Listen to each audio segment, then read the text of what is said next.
So, fittingly, next, we have Tom Deller, who is the director of the City of Providence Department of Planning and Development since March of 2003. And prior to becoming the planning director for Providence, Tom spent over 20 years working in municipal planning in East Greenwich, East Providence, Coventry, and Providence. So here's Tom to tell you a little bit about Providence, the city we're in right now. Thank you. So I'm the guy that James Hall talked about that creates all those crazy plans that people don't think are going to happen.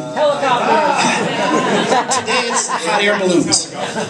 So I'm here to talk about the birth of the city, the almost death of the city by automobiles, and our efforts to recreate the city.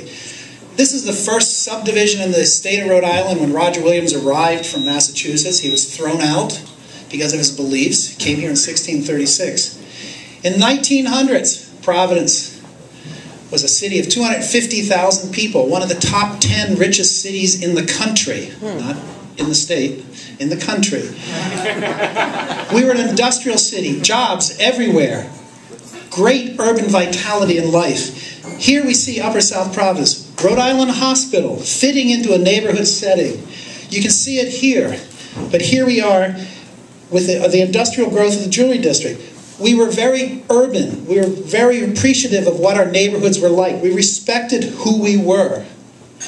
But along came highways.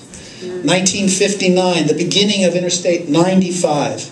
And there we are in that's probably 61, 62, with Route 95 and 195 completed, destroying the urban character, tearing apart the fabric, destroying neighborhoods, separating them, making it difficult to connect. These are the interstate highways imposed on a 1939 aerial photograph. Look at how dense, how much life was in that city. Look at it today. Look at Rhode Island Hospital. You can barely see it there. Look at it today. All parking lots, destroying the character of what our city is. The interstate's going through and changing it. But we learned, we were working to try to recreate our city, think about what we can do. So what we did is, when they said they were going to rebuild this, I said, let's get it out of our downtown. Let's move it. It's been moved. The black and gray footprints are the size of buildings. Look at the amount of open space, the potential to create dense urban fabric, to create a true vibrant community. Everyone thinks about things being built. We so loved the thought of this coming down, the ability to reconnect our city, to take this stuff that was so damaging to the environment. That's the new medical school that you see as you look down Richmond Street. That, since 1957, you couldn't connect. And look here, it's standing at the corner of Chestnut and Clifford Street, before a barrier separating our city into two. Today, the potential of creating a whole united city that's vibrant and lively, and you can experience. We got to get rid of these damn cars right here. I love this photograph. Nothing lasts forever. The potential of bringing our downtown back to the water, to experience what was one of the most vital aspects of the growth and the vitality of the city, the waterfront. People coming in, freight coming in. We were in 1900, we were the 7th largest immigration city in the country. 195 as it was, as it is, our potential for reconnecting. 40 acres of land opened up, 20 for development, 14 for open space, the rest for local roads. A place to enjoy and understand the city and recreate and feel close. Look at this barrier. We're going to replace that bridge with this. A connection. We had an international competition. We had 49 firms from around the country, around the world, propose for this. This bridge was selected by a committee. It will connect 2 parks on either side. It will be halfway between the Crawford Street Bridge and the Point Street Bridge. It will be a connection for bike paths. We're going to create a 4.5-acre park on the west side of the river, a 2.5-acre park on the east side of the river, so that people can go across and enjoy our city and really understand what the waterfront means to Providence, to have an experience our city, to just have fun.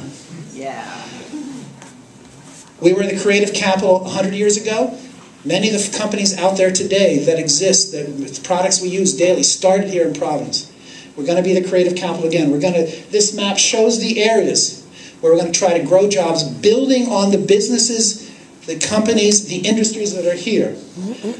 Over the last year and a half, we've been working with consultants to try to understand how to reconnect the Jewelry District and the downtown with the Rhode Island Hospital area. We've looked at a whole series of issues: riverfront, undeveloped land, core districts, hospital area, transition zones, and Carter, and tried to figure out how we can regulate that.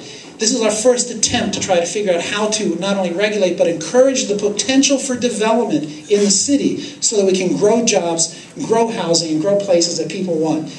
This map has been used to try to think about, through a public process, of how we create a regulatory framework to make development happen.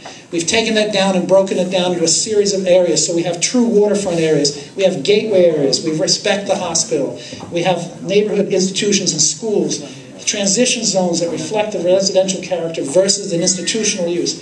We're trying to think very clearly about how to address the concerns that we've heard from the public. This is last fall. The highway's gone, completely open. Here will be the new pedestrian bridge, all the land. You can see the scar that the highway created, but the potential that exists, and as we move forward and try to create our great city. In a minute, you're going to see the potential of what we could achieve. The white boxes are just trying to show the massing of what could happen if we work together to really bring in the type of development that creates jobs for our people and housing for our people and a place to recreate. You can see all the parks as we created them along the water's edge and the different kinds of buildings. Lastly, a streetcar. We had a streetcar in the city of Providence for years. We tore them out. We actually burned them to celebrate the loss. The loss of the ability to move from point A to point B ways other than an automobile has been devastating to our city as a result of losing so many buildings. We're proposing to connect our two largest employers through that. This is a view of this is Chestnut Street. This is where 195 is. This is 150 Chestnut, 95 Chestnut, for those who are old enough to remember where Leo's used to be. This is what we're hoping to achieve in great urban design and growth. And I don't remember, I think I may have been done. Thank you.